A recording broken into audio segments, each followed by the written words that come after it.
ស្គាល់គ្នាដោយសារនិស្ស័យ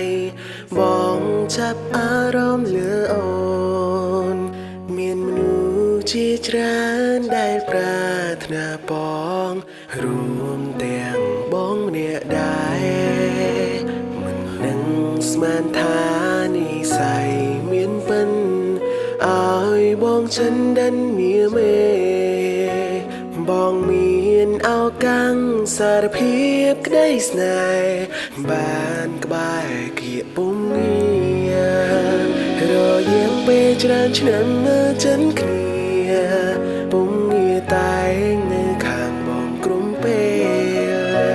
មិនថានៅទីណាតែងមានអូនត្បៀនអូនក្បែរបងមិនអាចរកបានទេមនុស្សស្រីដូចអូនបងជាមនុស្សមានសំណាងជាងគេដែលមានមាមេព្រមធ្វើគូជីវិតក្តីស្រឡាញ់